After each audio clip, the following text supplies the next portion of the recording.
በልዑል እግዚአብሔር ፊት መቆማችንን እናስተውል። መላ ሰውነታችንን በትምህርተ መስቀል 3 ጊዜ እናማትብ። በስመ አብ ወወልድ ወመንፈስ ቅዱስ አሐዱ አምላክ አሜን። በስመ አብ ወወልድ ወመንፈስ ቅዱስ አሐዱ አምላክ አሜን። በስመ አብ ወወልድ ወመንፈስ ቅዱስ አሐዱ አምላክ። ቅዱስ እግዚአብሔር፣ ቅዱስ ኃያል፣ ቅዱስ ሕያው፣ ቅዱስ ኤልሻዳይ፣ ቅዱስ አዶናይ፣ ቅዱስ ጸባዖት፣ ቅዱስ ያህዌ፣ ቅዱስ ኢየሱስ፣ ቅዱስ ክርስቶስ፣ ቅዱስ አማኑኤል። አቤቱ ሰማይና ምድርን የፈጠርክ ጌታ፣ የሚታየውን የማይታየውን ዓለም የመሰረት ቅድመ ዓለም የነበርክ አሁንም ያለ ዓለምንም አሳልፈ የምትኖር የዓለም አዳኝ የዓለም መድኃኒት መድኃኔ ዓለም ኢየሱስ ክርስቶስ ሆይ ሳይገባን እንደ ኃጢአታችን እንደ በደላችን ብዛት ሳትመለከተን እንደ ምሕረትህና እንደ ቸርነትህ ብዛት ተመልክተ ቀኑን ባርከህና ቀድሰህልን በያለንበት ቦታ በሰላምና በጤና ውለ በሰላምና በጤና ለዚህ ሰዓት ያደረስከን በዚህ ሰዓት የሚያሰባሰብከን እናመሰግናለን። ምስጋና ይሁን ለአብ፣ ምስጋና ይሁን ለወልድ፣ ምስጋና ይሁን ለመንፈስ ቅዱስ ዛሬም ዘወትርም ለዘላለሙ አሜን። ምስጋና ይሁን ለአብ፣ ምስጋና ይሁን ለወልድ፣ ምስጋና ይሁን ለመንፈስ ቅዱስ ዛሬም ዘወትርም ለዘላለሙ አሜን። ምስጋና ይሁን ለአብ፣ ምስጋና ይሁን ለወልድ፣ ምስጋና ይሁን ለመንፈስ ቅዱስ ዛሬም ዘወትርም ለዘላለሙ አሜን። አቤቱ አምላካችን ቸሩ መድኃኔዓለም እንደ ኃጢአታችን እንደ በደላችን ብዛት ሳትመለከተን እንደ ምሕረትህ እንደ ቸርነትህ ብዛት ተመልክተ ቀኑን ባርከ ቀድሰ ሰላም አውለህ ለዚህ ሰዓት ያደረስከን በዚህ ሰዓት የሚያሰባሰብከን እንዲሁም እንደ ምሕረትህ እንደ ቸርነትህ ብዛት ስለ ተወዳጅ እናትህ ስለ እመብርሃን ስለ ሁሉ ቅዱሳንም ጸሎትና ምልጃ ብለህ ቀሪውን ጊዜያችን እንድትባርክልን ከርኩሳን መናፍስት ከዲያብሎስ ፈተና እንድትጠብቀን ኃይለ አጋንንት እንድታርቅልን ቅዱስ መንፈስንም እንድታሳድርብን እኛ ኃጢአተኞችና በደለኞች ባሪያዎች በኃጢአታችን በበደላችን ብዛት ቅዱሱ ገናናው ስምን መጥራት ባይገባንም እንደ ምሕረትህና እንደ ቸርነት ብዛት እንዲያልን ወደ አንተ እንማጸናለን። አባታችን ሆይ በሰማያት የምትኖር ስምህ ይቀደስ፣ መንግሥትህ ትምጣ፣ ፈቃድህ በሰማይ እንደሆነች እንዲሁም በምድር ትሁን። የዕለት እንጀራችንን ስጠን ዛሬ፣ በደላችንንም ይቅር በለን እኛም የበደሉንን ይቅር እንደምንል። አቤት ወደ ፈተና አታግባን ከክፉ ሁሉ አድነን እንጂ መንግሥት ያንተ ናትና ኃይል፣ ክብር፣ ምስጋና ለዘላለሙ አሜን።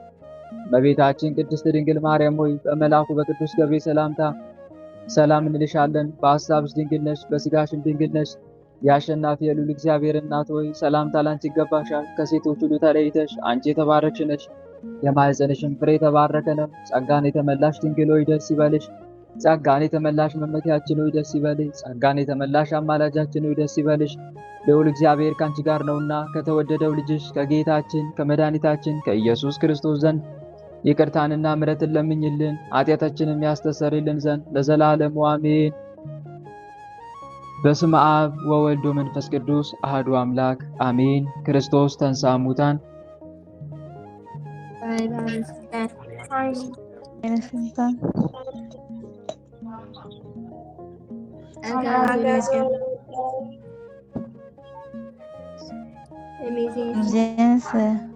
ሆነ።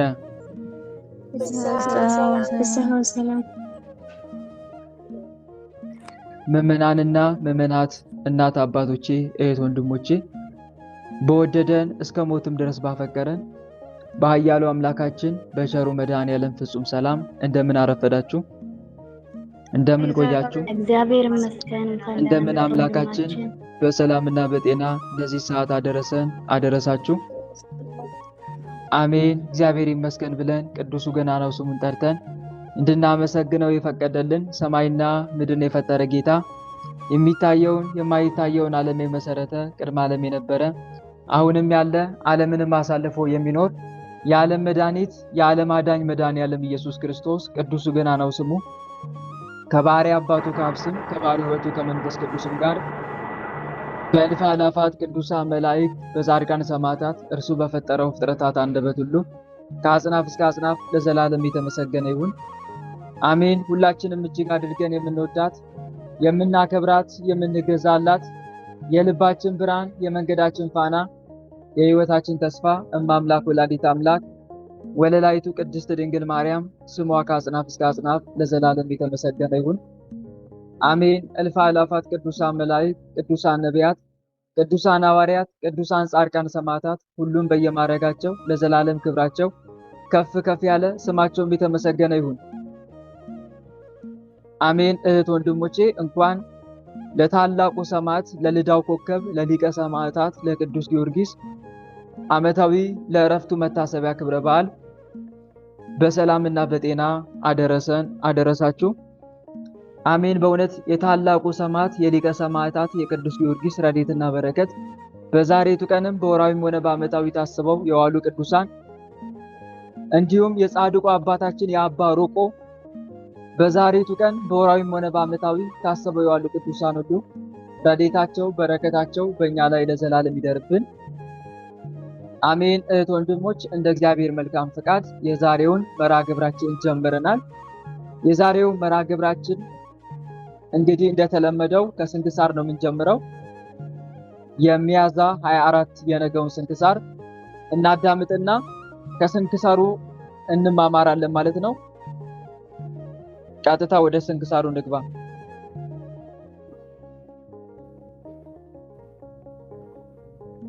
በስመ አብ ወወልድ ወመንፈስ ቅዱስ አሐዱ አምላክ። ይሰማችኋል ግን አይደል? ድምጼ እኔ ጋር ዝናብ እየዘነበ ስለሆነ መልካም። በስመ አብ ወወልድ ወመንፈስ ቅዱስ አሐዱ አምላክ አንድ አምላክ በሚሆን በአብ በወልድ በመንፈስ ቅዱስ ስም ሚያዝያ 24 በዚህች ቀን ዜናው በመጋቢት 18 ቀን የተጻፈ የቅዱስ ኤስድሮስ ባልንጀራ ቅዱስ ጻና በሰማዕትነት አረፈ። ይህም እንዲህ ነው። ከባልንጀራው ከኤስድሮስ ጋር ካሰቃዩት በኋላ ባልንጀራው ኤስድሮስ በሰማዕትነት ሞተ። ቅዱስ ጻናም በእስር ቤት ቀረ። የሀገረ ፈርማ መኮንንም ታሰረ። በእርሱ ፈንታ ሌላ መኮንን ተሾመ። ያንን መኮንንም የክብር ባለቤት የሆነ የኢየሱስ ክርስቶስን ስም የሚጠራ ክርስቲያንን ሁሉ እንዳያስቀር ከሃዲው ንጉሥ አዘዘው። ስለ ቅዱስ ጻናም እርሱ ከጭፍራ አለቆች ውስጥ እንደሆነ ጽኑ ስቃይም እንዳሰቃዩትና ከዓላማው እንዳልተመለሰ በነገሩት ጊዜ የከበረች ራሱን ይቆርጡት ዘንድ አዘዘና ቆረጡት። የሰማዕትነት አክሊልንም ተቀበለ። የቅዱስ ጻና እናቱም ቅዱስ ኤስድሮስ ሰማዕት በሆነ ጊዜ አስቀድማ እንዳየች አሁንም ብርሃናውያን መላእክትን የቅዱስ ጻናን ነፍስ ሲያሳርጓት አይታ ለሰው ነገረች። ምዕመናንም ስጋውን ወስደው ገንዘው ሰምኑድ በሚባል ሀገር ከባልንጀራው ከኤስድሮስ ስጋ ጋር አኖሩት። በውስጧም እስከ ዛሬ በዓል ይደረግላቸዋል። ወደ እርሳቸው በእምነት ለሚመጣም ታላላቅ ድንቆች ተአምራቶች ይታያል። በረከታቸውም ከእኛ ጋር ለዘላለም ትኑር አሜን። ለእግዚአብሔር ምስጋና ይሁን። ሰላም ለጻና ዘአና አጽቆ በነቃ አይምሮ ታጽኖ ወበጠለ ጥበብ ሊሂቆ ስጋሁ ቀበሩ ምስለ ስጋ ኤስድሮስ በተላጽቆ ወነፍሶ አይረጉ መላእክት በጊዜ ፈጸመ ጻይቆ እንዘ ያነከሩ ጥብአቶ ወጽድቆ። በዚህችም ቀን ለአባቶች ሊቃነ ጳጳሳት 65ኛ የእስክንድርያ ሊቀ ጳጳሳት አባ ስንትዩ አረፈ። ይህም ቅዱስ ከታናሽነቱ ጀምሮ መንፈሳዊ ነው። በአስቄጥስም ገዳም በአባ መቃርስ ቤተክርስቲያን በበጎ ሥራ በገድል ተጠምዶ አድጎ በዚያው ገዳም አበምኔት ሆኖ ተሾመ። ከዚህ በኋላም ሕዝቡና ኤጲስቆጶሳቱ መርጠውት በእስክንድርያ ሀገር ላይ ሊቀ ጵጵስና ሾሙት። ነገር ግን በዘመኑ ሁሉ ከእስላሞች ነገሥታት ታላቅ ችግርና ሐዘን ደረሰበት። ይኸውም በእርሱ ዘንድ ምንም ያልኖረውን ሊሰጣቸው የሌለውን ብዙ ገንዘብ ይሰጣቸው ዘንድ ፈልገው ይዘውታልና እግዚአብሔርም በእጆቹ ብዙ ድንቆች ተአምራቶችን አደረገ። ብዙዎችን ጭንቅ ከሆነ ደዌያቸው አድኗቸዋልና ከሰዎችም ላይ ሰይጣናትን አስወጥቷልና በሀገረ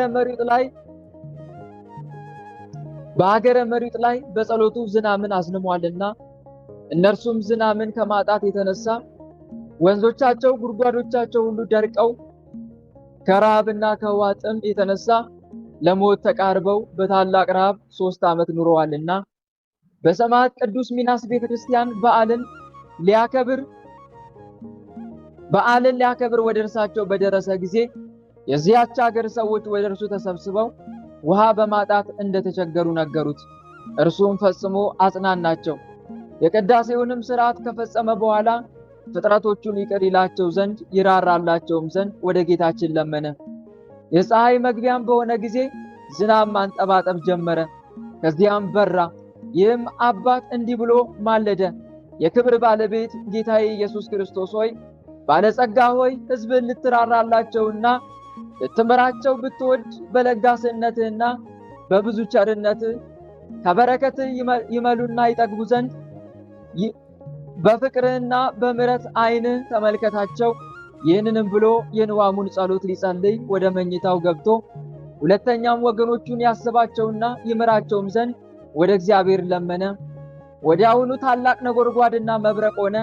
ብዙ ዝናብም ዘንቦ ጉድጓዶችና ኩሬዎች ሁሉ ሞሉ። የተክል ቦታዎች ሁሉ ረኩ። ረሃብ በሆነባቸው በእነዚያ 3 ዓመቶች ፈንታ በዚያች ምድር 3 ዓመት እንደመላ ኖረ። አራተኛውም በአስቄጥስ አረቦች በተሰበሰቡ ጊዜ በዚያ የሚኖሩትን መነኮሳት ይገድሏቸው ዘንድ ከበቧቸው። ይህም አባት መስቀሉን ይዞ ወደ እርሳቸው ወጣ። መስቀሉንም ባዩ ጊዜ ወደ ኋላቸው ተመልሰው ሸሹ። በማንም ላይ ከቶ ጉዳት አላደረሱም። ደግሞ በትምህርቱ ከሀገሩና ከመንጋው ውስጥ ክህደትንና ኑፋቄን አስወገደ። በዚያን ጊዜ ስለኛ መከራ የተቀበለው ትስብእት ብቻውን ነው፣ አምላክ አይደለም የሚሉ ነበሩና ይህም አባ ስንትዩ በከበረ በታላቁ ጾም ወራት መልእክትን ጽፎ ለሀገሩ ሁሉ ላከ። በውስጧም እንዲህ የሚል እያስተማረ ስለኛ መከራ የተቀበለ እግዚአብሔር ቃል በሥጋ ነው። ከተዋህዶ በፊት 2 የነበሩ በተዋህዶ አንድ ባሕርይ ስለሆነ አንዲት ሰዓት ወይም የዓይን ጥቅሻ ያህል ከቶ አልተለያዩም። በመከራ ጊዜ ወይም በሞት ከመለኮቱ ያልተለየ እርሱ አካላዊ ቃል በሥጋው ስለኛ መከራን ተቀበለ። ይህችን መልእክት በሀገሩ ሁሉ ባነበቧት ጊዜ የክርስቲያን ወገኖች ታላቅ ደስታ ደስ አላቸው። እሊያ የሳቱትም ተመልሰው ንስሐ ገቡ። ሁለተኛም ደግሞ ምላሳቸው መቆረጥ የሚገባቸው የተሳሳቱ የመለኮት ባሕርይ ሞተች የሚሉ ሰዎች ተገለጡ። እሊህም የብልንያ አገር ሰዎችና ኤጲስቆጶሳቸውም ነው። ይህም አባት ይህን የእብደትና የስንፍና ነገር በሰማ ጊዜ እጅግ አዝኖ መልእክትን በውስጡ እንዲህ ብሎ ጻፈ። የእግዚአብሔር ባሕርዩ አትመረመርም፣ የማትዳሰስ የማትታመም ናት። እግዚአብሔር ቃል ከእኛ ነስቶ ያለመለያየትና ያለመቀላቀል ከመለኮቱ ካዋሃደው ከሰውነቱ ባሕርይ በቀር ሕማምን አታስገባም። ሁለተኛም በውስጧ እንዲህ አለ፣ እኛ መከራ ከሚቀበል ከሥጋው እግዚአብሔር ቃልን አንለየውም፣ በመከራውም በሥራው ሁሉ አንድ እንደሆነ እናምናለን እንጂ። ሁለተኛም መለኮቱ በባሕርዩ የማይታመም የማይሞት እንደሆነ ከመለኮት ሳይለይ ስለኛ መከራ ተቀብሎ ሞተ እንጂ። የመልእክቱም ደብዳቤዎች ወደ እነዚህ ሰዎች ደርሰው ባነበቧቸው ጊዜ ከስህተታቸው ተመልሰው በእውነተኛይቱ በቀናች ሃይማኖት አመኑ። ከኤጲስቆጶሳቸውም ጋር ወደዚህ አባት ወደ ሊቀ ጳጳሳት ስንትዩ ፊት ቀርበው የቀናውን እምነት ተቀብለው አመኑ። ታላቅ ስህተታቸውንና በደላቸውን ይተውላቸው ዘንድ ለመኑት። እርሱም ስህተታቸውን እያመኑ በኤጲስቆጶሳቱ ሁሉ በካህናቱ በሕዝቡም ፊት እንዲሰግዱ አዘዛቸው። እንዳዘዛቸውም አደረጉ። በደላቸውንም ተወላቸው። ይህም አባት አብያተ ክርስቲያናትን ስለማነጽ የስደተኞችንም ቦታዎች ስለማዘጋጀት ብዙ የሚያስብ ነው። ከዚህ የሚተርፈውንም ለድሆችና ለምስኪኖች ይሰጣል። መልካም ጉዞንም በመጓዝ እግዚአብሔርን አገለገለው። በሰላምም አረፈ። የሹመቱም ዘመን 15 ዓመት ሆነ። ለእግዚአብሔርም ምስጋና ይሁን። እኛንም በዚህ አባት በአባት ስንትዩ ጸሎት ለዘላለሙ ይማረን፣ አሜን። ሰላም ለስንትዩ ሊቀ ጳጳሳት ኃያል ዘሰደደ ጸረ በበትረ እዴሁ መስቀል ወረከበት ፈውሰ በዘዚአሁ ትንባል መጠነ 3 ዓመት እንተ ደወየት ደወል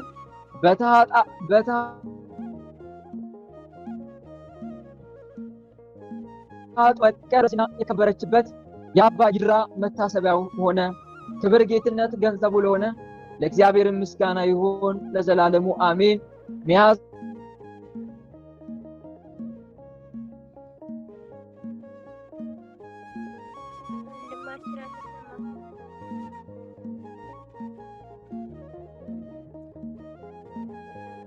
አንደኛ ቅዱስ ጻና ሰማዕት፣ ሁለተኛ አባ ስንትዩ ሊቀ ጳጳሳት፣ ሶስተኛ አባ ይድራ፣ አራተኛ የደብረ ሲና ቅዳሴ ቤት የደብረ ሲና ቅዳሴ ቤት ወር በገባ በ24 የሚከበሩ ወራዊ የቅዱሳን በዓላት። አንደኛ ቅዱስ አቡነ ተክለ ሃይማኖት፣ ሁለተኛ ቅዱስ አጋቢጦስ ጻድቅ ኤጲስቆጶስ፣ ሶስተኛ ቅድስት ክርስቶስ ሰምራ፣ አራተኛ ቅዱስ ሙሴ ጸሊም፣ አምስተኛ ቅዱስ ቶማስ ዘመራስ፣ ስድስተኛ ቅዱስ አብላሪዎስ ታላቁ፣ ሰባተኛ 24ቱ ካህናተ ሰማይ ሱራፌል፣ ስምንተኛ አቡነ ዘዮሐንስ ጻድቅ ኢትዮጵያዊ። ልጆች ሆይ እናንተ ከእግዚአብሔር ናችሁ አሸንፋችሁማል። በዓለም ካለው ይልቅ በእናንተ ያለው ታላቅ ነውና እነርሱ ከዓለም ናቸው።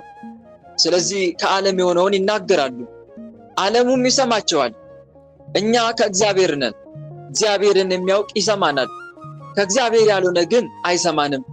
አንደኛ ዮሐንስ ምዕራፍ 4 ቁጥር 4። ጌታ ሆይ ከብልጽግናቸው ብዛት የተነሳ ብዙ መባ ካገቡት ይልቅ የድሃይቱን አነስተኛ መባ እንደተቀበል ለሁል ጊዜ የሚያገለግሉ አእላፍ መላእክትን እያሳሰብን በችግራችን ጊዜ የምናቀርብልን ምስጋና ተቀበል።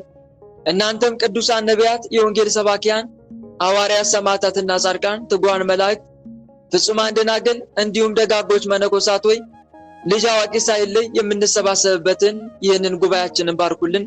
የመጽሐፍ ወረቀት አዘጋጅቶ ብራና ደምጦ የጻፈውና ያጻፈው ከግዕዝ ወደ አማርኛ የተረጎመውን ቃለ ንባቡን በእርጋታ መንፈስና በተመስጦ ሊና ያነበበውን ያዳመጠውን በደለኛን ሁሉ የምታስምር የጌታ እናቱ በማርያም ጸሎት ኢየሱስ ክርስቶስ በአንድነት ይማረን፣ አሜን። የሰማነውን አምላካችን ልዑል እግዚአብሔር በልቦናችን ጽላት ይጻፍልን፣ በአእምሯችንም ላይ ይቅረጽልን። ቸሩ መድኃኔዓለም ከቅዱሳኑ ረድኤትና በረከትን ያሳትፈን፣ በምልጃቸውም ከኃጢአታችን ያንጻን፣ ከበደላችንም ይጠበል። የስሙ ቀዳሽ የመንግስቱን ወራሽ ለመሆን ያብቃን። ልባችንም ለጽድቅ ሥራ ያነሳሳልን፣ ወደ ቀናውና ወደ ምሕረት ጎዳናው ይምራን፣ ፍጻሜያችንም ያሳምርልን፣ አሜን። አባታችን ሆይ በሰማያት የምትኖር ስምህ ይቀደስ፣ መንግሥትህ ትምጣ፣ ፈቃድህ በሰማይ እንደሆነች እንዲሁም በምድር ትሁን። የዕለት እንጀራችንን ስጠን ዛሬ፣ በደላችንንም ይቅር በለን እኛም የበደሉንን ይቅር እንደምንል፣ አቤቱ ወደ ፈተና አታግባን ከክፉ ሁሉ አድነን እንጂ መንግሥት ያንተ ናትና ኃይል፣ ክብር፣ ምስጋና ለዘላለሙ አሜን። እመቤታችን ቅድስት ድንግል ማርያም ሆይ በመልአኩ በቅዱስ ገብርኤል ሰላምታ ሰላም እንልሻለን። በሐሳብሽ ድንግል ነሽ፣ በሥጋሽም ድንግል ነሽ። የአሸናፊ የልዑል እግዚአብሔር እናት ሆይ ሰላምታ ለአንቺ ይገባሻል። ከሴቶች ሁሉ ተለይተሽ አንቺ የተባረክሽ ነሽ፣ የማኅፀንሽም ፍሬ የተባረከ ነው። ጸጋን የተመላሽ ድንግል ሆይ ደስ ይበልሽ። ጸጋን የተመላሽ መመኪያችን ሆይ ደስ ይበልሽ። ጸጋን የተመላሽ አማላጃችን ሆይ ደስ ይበልሽ። ልዑል እግዚአብሔር ከአንቺ ጋር ነውና ከተወደደው ልጅሽ ከጌታችን ከመድኃኒታችን ከኢየሱስ ክርስቶስ ዘንድ ይቅርታንና ምሕረትን ለምኝልን ኃጢአታችንም ያስተሰርይልን ዘንድ ለዘላለሙ አሜን። እህት ወንድሞች፣ የዕለቱን ስንክሳር አዳምጠን ተመልሰናል። አሁን ቀጥታ የምንገባው ከዕለቱ ስንክሳር ምን ምን እንደተማማርን የምንመለከት ይሆናል። እግዚአብሔር አምላክ ለሁላችንም ማስተዋሉን ያድለን፣ ሚስጥሩን፣ ጥበቡን፣ ዕውቀቱን ይግለጽልን። አሜን። ድምጼ ግን ይሰማችኋል አይደል? ይሰማል ወንድማችን፣ ይሰማል ወንድማችን። መልካም። እሺ እንግዲህ ቅድም እንደሰማችሁት በሚያዝያ 24 ቀን ታስበው ከሚሉ ቅዱሳን መካከል ቅዱስ ጻና በሰማዕትነት ያረፈበት ቀን ነው። ቅዱስ ጻና ሰማዕቱ ቅዱስ ጻና ማለት ነው። ቅዱስ ጻና አንድ ጓደኛ ነበረው። የዚህ ቅዱስ ስሙ ኤስድሮስ ይባላል።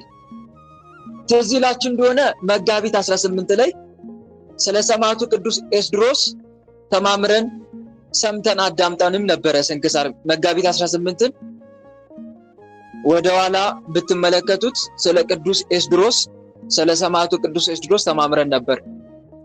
ይሄ ቅዱስ ደግሞ ጻና የሚባለው ጓደኛው ነው። ቅዱስ ኤስድሮስ በመጋቢት 18 ቀን በሰማዕትነት አረፈ። ይሄኛው ቅዱስ ደግሞ በሚያዝያ 4 ቀን አረፈ ማለት ነው በሰማዕትነት። እነኚህ ሁለቱ ሰማዕታት እጅግ በጣም የሚዋደዱ ናቸው። ስራቸው የተለያየ ነው። ቅዱስ ኤስድሮስ ከበግ ፀጉር ልብስ የሚሰራ ሰው ነው። ከበግ ፀጉር ልብስ የሚሰራ ሰው ነው። ጻና ደግሞ ወታደር ነው። ፈርማ በሚባል ሀገር ከአንድ መኮንን ወይም ከአንድ ሀገረ ገዢ በታች ወታደር ሆኖ በእንደዚህ አይነት ህይወት ይኖራሉ። ሁለቱ እጅግ በጣም ይዋደዳሉ፣ አብረው ይጸልያሉ። በመንፈሳዊ ህይወታቸው በሁሉም ነገር ይተባበራሉ። በመንፈሳዊ ህይወታቸው ብቻ ሳይሆን በዓለማዊ ህይወታቸውም ጭምር ማለት ነው። እዚህ ጋር የምንረዳው ነገር ምንድነው? እነኚህ ሁለቱ ቅዱሳን አብረው በሚኖሩበት ሰዓት ከደሞዛቸው ቀንሰው ድሆችን በማካፈል ይረዳሉ። ከደሞዛቸው እየቀነሱ ጻና ከውትድርና ወራዊ ደሞዝ አለ አይደለ? ከሱ የሚተርፈውን ለነዳያን ይመጸውታል። ኤስድሮስ ደግሞ ከበግ ፀጉር ልብስ እየሰራ እየሸጠ የሚተርፈውን እሱም ለድሆች ይመጸውታል። አብረው ነው የሚመጸውቱት። በእንደዚህ አይነት ተጋድሎ ሳሉ አንድ ቀን በተኙበት ሌሊት አንዲት ሴት ብርሃን የተጎናጸፈች ሴት መጣ አክሊል ራሳቸው ላይ ታደርግላቸዋለች። ይሄንን ህልም ይሄንን ራእይ ሁለቱም አዩት፣ ጻናም ኤስድሮስም። ከዛ እርስ በርስ ተነጋገሩ ሲገናኙ፣ ዛሬ እኮ አንዲት ሴት ለኔና ላንተ ብሩህ የሆነ አክሊል ስታደርግልን አየሁኛለ። ብርሃን የተጎናጸፈች ሴት ጻና ለኤስድሮስ፣ ኤስድሮስም እንደዛው ተነጋገሩ። ይሄንን አንተ ማይታል? አዎ እኔም አይቻለሁ። ያቺ ሴት ለሁለታችን አክሊል ስታደርግልን ምን ይሆን ተባባሉ። ወቅቱ ሲታይ ሰማዕትነት የተፋፋመበት ወቅት ነው። በዛ ጊዜ ዲዮቅልጥያኖስ ብዙ ሀገረ ገዢዎችን ወይም ነገስታቶችን በየሀገሩ አሰማርቶ ክርስቲያን የተባለ ሰው ካገኛችሁ አንገቱን በሉት ብሎ አዋጅ አሳውጇል። በዛ ሰዓት እንደ ልብ ወጥቶ ቤተክርስቲያን መሳለም ሲያምረን ይቀራል። የማይታሰብ ነገር ነው። እንደ ልብ ቅዳሴ ከሩቅ መስማት፣ አሐዱ ሲባል መስማት የለም፣ ይናፍቃል። እንደ ልብ በአደባባይ ነጠላ ለብሶ ወደ ቤተክርስቲያን መጓዝ አይታሰብም። ጭራሽ የማይታሰብ ነገር ነው በዛ ዘመን ማለት ነው። ዘመነ ሰማዕታት ከባድ ነው። እንኳን ቤተክርስቲያን በአንድነት በነፃነት ሄደ ልታስቀድስ ይቅርና የኢየሱስ ክርስቶስን ስም ስትጠራ አንገት ይቆረጣል። ለዱር እንስሳት እንክብካቤ እንደሚደረግ ለክርስቲያኖች እንክብካቤ ማይታሰብ ነገር ነው።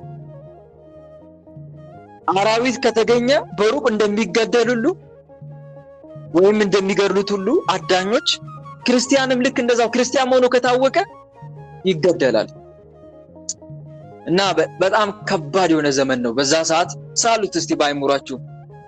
ለምሳሌ ትምህርት ቤት ስትማሩ አንገታችሁ ላይ መስቀል ከተገኘ ጓደኛችሁ ድንገት መስቀላችሁን ካየ ክርስቲያን እንዴ እንደዛ ነው የሚያሸማቀቃችሁ። አትሸማቀቁም እንጂ ሊያሸማቀቋችሁ ግን ይሞክራሉ። ክርስቲያን እንዴ ባልናገር ለአስተማሪ ተናግሬ እንደዚህ አይነት ነገር ወይም ደግሞ ለህግ አካል ይቅረብ። ክርስቲያን ሆኖ የተገኘ ሰው ካለ ለህግ አካል እንዲቀርብ ይደረጋል። ክርስትናው እንዲክድ ይጠየቃል። አልክድም ካለ ደግሞ እኮ በአንዴ ቢገድሉ መልካም ነው። አሰቃይተው መከራን አሳይተው ነው የሚገድሉክ። መከራን አሳይተው የስቃይ ማት ያሳዩዋል። ሲፈልጉ በየቀኑ አንዳንድ አካል የሚቆርጡበት ጊዜ አለ። ሲፈልጉ የፈረስ ጭራ ላይ አስረው የሚጎትቱ ሜዳ ለሜዳ የሚጎትቱ ጊዜ አለ። ሲፈልጉ ብረት ምጣድ ላይ አስተኝተው ልክ እንደ እንጀራ ወይም እንደ ቂጣ የሚያገላብጡ ጊዜ አለ። ብቻ ብዙ ነው ክርስቲያኖች መከራቸው። ሲፈልጉ እሳት አንድደው በቁም አንተን እዛ ውስጥ የሚወረውሩበት ጊዜ አለ። ክርስቲያን ላይ እኮ ያልተሰነዘረ ምን አይነት ያልተሰነዘረ ዱላ የለም። እቺ ዓለም ለክርስቲያኖች ከጌታችን እርገት በኋላ ለሰውነታቸው እሳት ለአንገታቸው ሰይፍ ነው ያዘጋጀችላቸው። እንዲህ አይነት መከራ ነበረ በዛ ጊዜ። ታዲያ በዛ ጊዜ የነበሩ ክርስቲያኖችም እጅግ በእምነታቸው ጽኑዓን ናቸው። ለአብነት ያክል ታስታውሳላችሁ መንፈሳዊ ፊልም ላይ ልጆቿን በሚገባ ያሳደገች እናት ማናት? ትምህርት ቤት ልጆቿ አንደኛ ሲወጡላት ጣዖት ይሸልም እኔ ይሄንን ጣዖት አልቀበልም ሲል የነበረው ያ ፊልም ምን አይነት ፊልም ነው ብታስታውሱ ከሆነ? ትክክል ቃሎት ያሰማል። ቅድስት ርብቃ መንፈሳዊ ፊልም ላይ ተመልከቱ። እንደዛ ነው እንግዲህ ያሽሟጥጡብሃል፣ ይሳለቁብሃል። ያን የተሰቀለውን የምታመልከው እየተባልክ ትደበደባለህ፣ ትረገጣለህ። ነፃነት የሚባል ነገር በዛ ዘመን አይታሰብም። አሁን ዛሬ አንገታችን ቀና ብለን እንደምንሄደው አይነት አይደለም ዘመነ ሰማዕታት። እነኚህም ቅዱሳን በዛ ጊዜ የነበሩ ናቸው። ጻናና ኤስድሮስ የሚባሉ እጅግ በጣም የሚዋደዱ ናቸው። ከዛ ይህን ነገር ሲያዩ ይሄ ነገርን ምን ሊሆን አሉ፣ ይሄማ በአሁኑ ሰዓት ዘመኑ ሰማዕትነት ስለሆነ አክሊሉ የሰማዕትነት አክሊል መሆን አለበት። ስለዚህ እግዚአብሔር ለእኔና ለአንተ እየጠቆመን ነው ማለት ነው፣ መሄድ አለብን ተባባሉ። ጸሎት ካደረጉ እግዚአብሔር አምላክ በመከራ ሁሉ እንዲያጸናቸው ከዛ በኋላ ወደ ጦር ሜዳ እንደሚጓዝ ወታደር በንጉሱ ፊት እየሮጡ ሄዱ። ከዛ በፊት ለፊቱ ቆመው በክርስቶስ ታመኑ። እዚህ ጋር ታሪኩን ገታ ላድርግላችሁና ብዙ ነገር እንማራለን። በጣም ብዙ ነገር። አንደኛ ጓደኝነት፣ ልክ እንደ ወንድማማች አጥብቀን መዋደድ እንዳለብን አንድ ትምህርት እንማራለን። ምክንያቱም ብዙዎቻችን በጓደኝነት ህይወት ውስጥ የተሳሰርን ስለሆንን እስቲ ስለዚህ ነገር ትንሽ ጊዜ ወስደን እናውራ። ጓደኝነት፣ እርስ በርስ መዋደድ ሊኖረን ያስፈልጋል። ቅዱስ ጴጥሮስ እንደተናገረው አንደኛ ጴጥሮስ ምዕራፍ 1 ቁጥር 22 ላይ ለእውነት እየታዘዛችሁ ግብዝነት ለሌለበት ለወንድማማች መዋደድ ነፍሳችሁን አንጽታችሁ እርስ በርሳችሁ ከልባችሁ አጥብቃችሁ ተዋደዱ ይላል። እርስ በርሳችሁ አጥብቃችሁ ተዋደዱ። እህት ወንድሞች፣ ብዙዎቻችን ጓደኞች አሉን። ግን ጓደኞቻችን እንዴት ናቸው? እኛስ ለጓደኞቻችን ምን አይነት ቀረቤታ ነው ያለን? የጓደኝነታችን መጠንስ ምን ያክል ነው? ምን ያክል ነው? ብዙዎቻችን ብዙ ጓደኛ እንይዛለን፣ መልሰን ደግሞ ብዙም ሳንቆይ እንለያያለን። በአንድ ዓመት ውስጥ 10 ጓደኛ መያዝ ቀላል ነው። ለ10 ዓመት ግን ከአንድ ጓደኛ ጋር መዝለቅ ድንቅ ነው። ይከብዳል። ለ10 ዓመት ሙሉ ከጓደኛ ጋር በስምምነት መኖር። እንደዚህ አይነት ጓደኝነት ካለን በጣም መልካም ነው፣ የሚበረታታ ነው፣ የሚያስደንቅ ነው።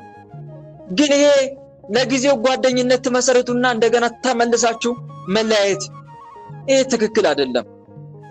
ጓደኝነት ማን ቀድሞ መጣ ሳይሆን ማን መጥቶ አልሄደም ነው። ማን ቀድሞ መጣ አይደለም፣ ማን መጥቶ አልሄደም። እና ወንድሞች ጓደኝነታችን እስከ መጨረሻው የሚያዛልቅ መሆን አለበት። ካልሆነ ግን ይሄ ጓደኝነት አይደለም፣ ጓደኝነት አይደለም። ጊዜ ማሳለፊያ ብንለው ይቀላል። ለጊዜ ማሳለፊያነት አብረን ተሰባሰብን ማለት ይቀላል።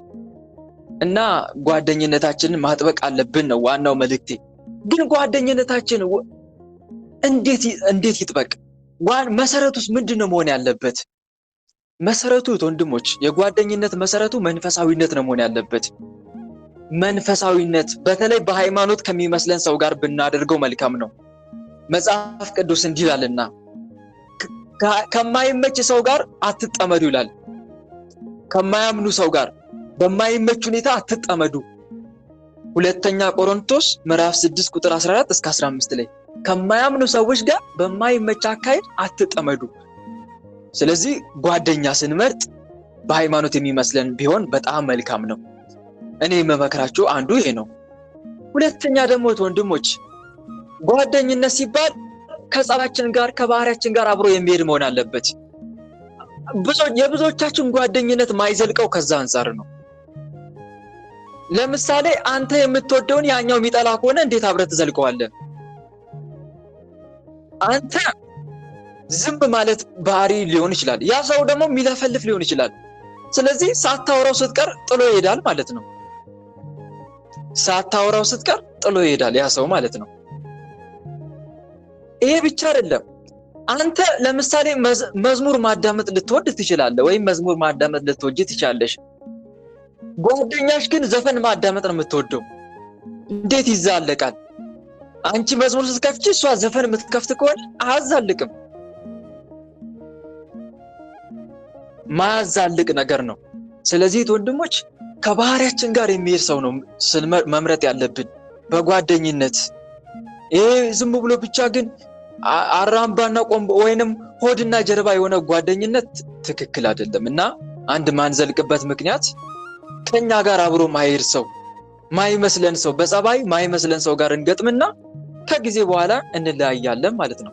ስለዚህ ይሄ ነገር መስተካከል አለበት ወንድሞች። ጓደኝነት ስንይዝ ከኛ ጋር አብሮ የሚሄድ መሆን አለበት። እንደው ሌላው ቢቀር ባንመሳሰል ወይም ደግሞ በዚህ በጸባይ እንኳን ማሽ ማናረግ ከሆነ መቻቻል የሚባል ሊኖር ይገባል። መቻቻል ልዩነትን አቻችለ መኖር የምትችል ከሆነ አሪፍ ነው። አንተ የሱን ጎዶሎነት የምትሸፍን ከሆነ ወይም የምትችልለት ከሆነ አንቺም የሷን ጓደኝነት ወይም የሷን ጎዶሎነት የምትችል ከሆነ አሪፍ ነው። ነገር ግን የሷን ድክመት ባየሽ ቁጥር የምትጮይባት ከሆነ የሱን ችግር ባየ ቁጥር ድክመቱን ባየ ቁጥር የምትጮይበት የምታንጓጥጠው ከሆነ ይሄ ጓደኝነት አይደለም። መቻቻል የሚባል ነገር በጓደኝነት ያስፈልጋል። ስለማንቻቻል ነው አንዱ የአንዱን ድክመት አይሸፍንለትም። ይሄ ደግሞ መንፈሳዊነት ነው። የሌሎችን ድካም መሸከም። ደካማ ሰው የሚታገሰውን ሰው ይፈልጋል። ብርቱ ሰው ግን ሌሎችን በጽናት በመታገስ ድካማቸውን ይሸከማል። ስለዚህ የጓደኛን ድካም ትሸከማለህ? የጓደኛሽን ድካም ትሸከሚያለሽ? ይሄ ጥያቄ ምልክት ውስጥ ሊገባ ይገባል። በተለይ እህት ወንድሞች በህይወት ዘመን እነኚህ ሁለት ነገሮች ይኑርክ። በህይወት ዘመናችን እነኚህ ሁለት ነገሮች ይኑሩን። ሰምቶ መቻልና ንቆ ማለፍ። ምን አልኳችሁ? ሲድገሙልኝ አሁን ያልኳችሁን። ሰምቶ መቻልና ንቆ ማለፍ። ትክክል። እነኚህ ሁለት ነገሮች ከሌሉን ጓደኝነታችንን አናዛልቀውም። እንጀምራለን ግን አንዘልቅበትም። በጓደኝነታችን ሰምቶ መቻልና ንቆ ማለፍ እንዲህ አይነት ነገር መሆን ያለበት። ለምሳሌ ጥፋትን ካየ ማለፍ የሚገባ ነገር ከሆነ እለፈው። አንዳንዶች አሉ እንጂ የምራቅ ጠብታ የምታክል ጥፋት ጓደኛቸው ላይ ካዩ በጭራሽ አልፏትም። ያችን እንዴት እንዲያደረግሽ እንዴት ያዙኝ ልቀቁኝ። ጥፋት ካዩ አያልፉ። ከተጣሉም አይታረቁም። እነዚህ ሰዎች የራሳቸውን ሰው ለቀናት፣ ለሳምንታት፣ ለወራት ያኮርፋሉ። አንዳንዴም ከባሰስ ለዓመት ሁሉ ጭምር ያኮርፋሉ። ይሄ ትክክል አይደለም። ለዚህ ነው እንዲህ አይነት ባህሪ ስላዘን ነው በጓደኝነት ማንዘልቀው። እንደ ውሻ የሚያናክስ ጸባይ ይዘን በጓደኝነታችን አንዘልቅም። ስለዚህ አንዳንዴ ማለፍ የሚገባን ነገር እለፈው። ሌላው ደግሞ ጥንቃቄ ልናደርግ የሚገባው ነገር በጓደኝነት አሁንም ከጓደኝነት አልወጣንም። ስለ ጓደኛ ሌላ ነገር መጥፎ ነገር ልትሰማ ትችላለህ። መጥፎ ነገር ልትሰሚ ትችላለሽ። ብዙ ጊዜ ሰይጣን እችን ጥበብ ይጠቀማታል። ይሄን ተንኮል ይጠቀማል ሰይጣን። ሰውን በጓደኝነታቸው ላይ ከቀና ሶስተኛ ሰው ላይ ያድራል። ሌላ ሰው ላይ ያድርና አንዱ ጋር ጠጋ ብሎ ስለ ጓደኛው ክፋት ያወራለታል። አንተ እሺ ጓደኛ እኮ ነው ምን አይነት አረመኔ መሰለክ ይለዋል። እንዴ ምን አረገ ይለዋል። ባለፈው እዛ ሜዳ ላይ ወይም ከተማው ላይ እንደዚህ ሲያደርግ አላየው መሰለ ይለዋል። ይሄኛው ሰው ደግሞ እውነት ይመስላል። በቃ እንትና እንዲያደርግ ይሄ የማይታመን ነው። ይሄ ነገር አድርጎት ከሆነ የኔና የሱ ነገር ያበቃለታል። በቃ ወሰነ እኮ ሊዳይ ወሰነ። ከሱ እኮ ማዳመጥ የሚባል ነገር የለም። ሄዶ እኮ አይጠይቀውም። በቃ ደምድሞታል። ይሄን ነገር አድርጎ ከተገኘ የኔና የሱ ነገር አከተመለት ይላል። ይሄ ደግሞ ያዳምጣል አይደል? ቶሎ ብሎ እውነት ለማስመሰል የሐሰት መረጃዎችን ያቀነባብርለታል። አየህ ብዬ ነበር እኮ አታምነኝም እንጂ ብዬ ነበር ይለዋል። ከዛ በኋላ በቃ ሄዶ ደግሞ አይጠይቀውም። እንደዚህ ለምን አረክ እንኳን አይለውም። በቃ ሳይጠይቀው በዛው ይዘጋዋል። የአኩርፎት ይለያያል ማለት ነው። ይሄ ነገር ብዙዎቻችን ጋር አለ። ይሄ ነገር ብዙዎቻችን ጋር አለ። ከሰው ጋር እንዳንስማማ ያደረገን አንዱ ነገር ይሄ ነው። አረጋግጥ መጀመሪያ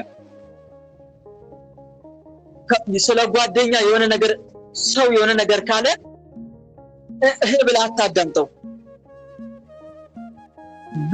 ካዳመጥክ እንኳን ስሜቱን በማይጎዳ ነገር ነው መጠየቅ ያለብህ። መጀመሪያ ከመጠየቅ በፊት ግን ኮንዲሽኑን አጥናው።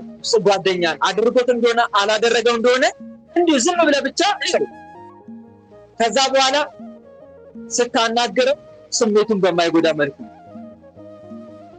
በእርግጥ ወንድሜ እኔ ጠርጥሬክ አይደለም፣ እኔ ይሄን ጥያቄ የምጠይቅህ ጠርጥሬ አይደለም። ነገር ግን ምናልባት ከሰው ስህተት ከብረት ዝገት አይጠፋምና አንተ እንደ ነፍሴ የምሳሳልህ ወንድሜ ጓደኛ ብቻ ሳትሆን ወንድሜም ጭምር ነህና ላርም ነው ይሄን ጥያቄ የምጠይቅህ እና እባክህን ይቅር በለኝ እንዲህ ብዬ ስጠይቅህ ብላችሁ በትህትና ነው መጠየቅ ያለባችሁ እንጂ አንተ እንዲህ አድርጋል እንዴ ለምን እንደዚህ ያደረከው አይነት ነገር ትክክል አይደለም። ከዛ ያ ሰው የእናንተ ጥያቄ ከመመለስ ይልቅ የሚገባው ሌላ ንዴት ውስጥ ነው። እንዴት እኔን በዚህ ነገር ይጠረጥረኛል እያለ ከእናንተ ጋር መለያየትን ነው የሚመርጠው ማለት ነው። እና ጥንቃቄ እናድርግ። ስለ ጓደኛችን የሆነ ነገር ከሰማን አንዳንዱ ሳይጠይቅ ጭምር ያኮርፋል። ይሄ ትክክል አይደለም። የሆነ አንድ አባባል አለ፣ ሰዎች ስለ አንተ ትክክልነት ሲሰሙ ከአንተ ጠይቀው ያረጋግጣሉ የሚባል ነገር ነው። ሰዎች ስለ አንተ ትክክለኛነት ሲሰሙ አንተን መተው ጠይቀው ያረጋግጣሉ። ስለ አንተ መጥፎ ነገር ከሰሙ ግን ሳይጠይቁ ያምናሉ የሚባል ነገር አለ። እውነት እኮ ነው። እንደዛ ነው አይደል? እኛ ጋር ስለ ሰው መጥፎ ነገር ከሰማን እኮ ሳንጠይቅ ነው የምናምነው። አንጠይቅም፣ በቃ እናምናለን። ጥሩ ነገርስ ይሄ ነገር አንተ እንዲህ አይነት ነገር ታረጋ እንዲህ ያለ ለምን? ይሄ የኛ ድክመት ነው፣ የሰው ልጅ ድክመት ነው። የብዙዎቻችን ድክመት ነው። እና ወንድሞቼ ስለ ጓደኛችን መጥፎ ነገር ብንሰማ በፍቅር ሆነን ስሜቱን በማይጎዳ መልኩ ጠይቀን እውነትም አጥፍቶ ከሆነ ልናርመው እንጂ ልንረቀው ልንሸሸው አይገባም። ከሰው ስህተት ከብረት ዝገት እንደማይጠፋ ሁላችንም ልናስታውስ ይገባል። እና እነኚህ ነገሮች በጓደኝነታችን መካከል ሁሉ አንዛልቅም ወይም አያዛልቅም። ለዛ ነው በአንድ ዓመት ውስጥ 10 ጓደኛ መያዝ ቀላል ነው፣ ለ10 ዓመት ግን ከአንድ ጓደኛ ጋር መዝለቅ ድንቅ ነው ተብሎ የሚነገረው። እና ይሄንን እንማራለን ከነኚህ ቅዱሳን። እነኚህ ቅዱሳን እንግዲህ እነኚህን ነገር እንዳሟሉ ግልጽ ነው። በተለይ መንፈሳዊነታችን ደግሞ ለዚህ ነገር እጅግ በጣም ይጠቅመናል። ወንድም ቢበድል ገስጸው ይላል መጽሐፉ። አንተና ብቻ ነው እሱና ብቻ ነው ውቀሰው። ደግሞ እንዲህ አይነት ነገር ልናስወግድ ይገባል። ጓደኛን በሰው ፊት መምከር ምን የሚሉት ነው? ብዙዎቻችሁ ጋር እንዲህ አይነት ክፍተት አለ የለም? ንገሩኝ እስቲ። አለ የለም?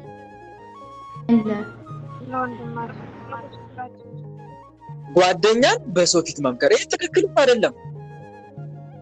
እንዲህ የሚባል አባባል አለ፣ ጓደኛን በሰው ፊት ከመከርከው ሰደብከው የሚባል አባባል አለ። በሰው ፊት ከመከርከው ሰደብከው፣ ጓደኛን ለብቻ ከሰደብከው ግን መከርከው የሚባል አባባል አለ። እውነት እኮ ነው። እና ማሸማቀቅ ለምን ታሸማቀቀዋለህ?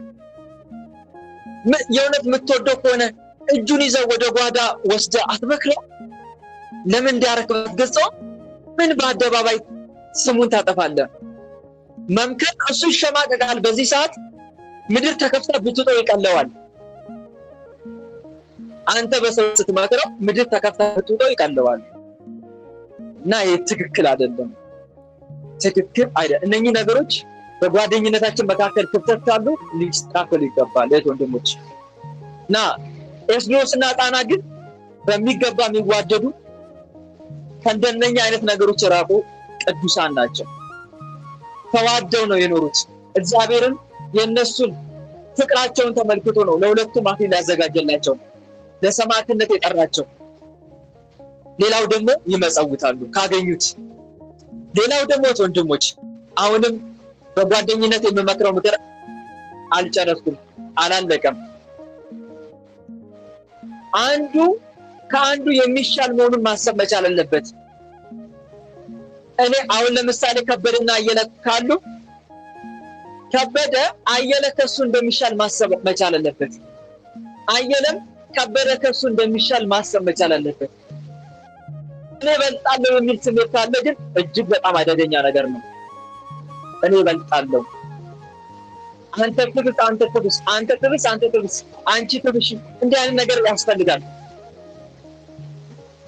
ለዛ ነው ቅዱስ ጳውሎስ በፊልጵስዩስ መልእክቱ ምዕራፍ 2 ቁጥር 3-4 ላይ ነገር እያንዳንዱ ባልንጀራው ከራሱ ይልቅ እንዲሻል በትህትና ይቁጠር ይላል። እያንዳንዱ ባልንጀራው ከራሱ ይልቅ እንዲሻል በትህትና ይቁጠር። እያንዳንዱ ለራሱ የሚጠቅመውን አይመልከት፣ ለባልንጀራው ደግሞ እንጂ። ለጓደኛው ማለት እኮ ነው። ለራሱ የሚጠቅመውን አይመልከት፣ ለጓደኛው እንጂ። ታገኙታላችሁ ይህን ጥቅስ ፊልጵስዩስ መልእክት ምዕራፍ 2 ቁጥር 3-4። ስለዚህ በጓደኝነት እነኚህ ሁለት ነገሮች አስፈላጊ ናቸው። እኔ ጓደኛዬ ከኔ ልክ እንደሚሻል ካላስተውኩኝ ይሄ በጣም መጥፎ ነው። ቅናት፣ በተለይ የጓደኝነት መጥፎ ነገር ደግሞ አንዱ ቅናት ነው። ዓለማዊ ቅናት። ዓለማዊ ቅናት ደግሞ የሚመጣው ከራስ ወዳድነት፣ ራስን ዝቅ ካለ ማድረግና ለራስ ከፍተኛ ግምትና ቦታ ከመስጠት የሚመጣ የፍቅርና የህይወት ተቃራኒ በሽታ ነው ቅናት። ይሄ ነገር ከኛ ሊወገድ ይገባል ወንድሞች። ይሄ ነገር ከኛ ሊወገድ ይገባል። ቅናት አንቺ ከሷ እንደምታንሺ፣ ጓደኛሽ ካንቺ እንደምትበልጥ በቃ እመኝ። ከኔ ትበልጣለች እሷ። ዝቅ አድርጊ ራስሽን። ዝቅ ስትል እኮ ምንም የሚጎድልብ ነገር የለም። ይሄ ፉክክር ሊኖር አይገባም። ጓደኛዋ ጥሩ ከለበሰች በቃ አይኗ ይቀላል። ወይ ለምን? ጓደኛው ዘንጦ ካየ ወይም ጓደኛው ሲጨበጨብለት ካየ ፊቱ ደም ይለብሳል። ለምን? ለምን ለአንተ እንደተጨበጨበልህ አድርገህ ደስ አይልህም? ለምን ለአንቺ እንደተጨበጨበልሽ አድርገሽ ደስ አይልሽም? ጓደኛው እኔ ይገርመኛል እኮ ይቅርታ አድርጉልኝ እህቶቼ።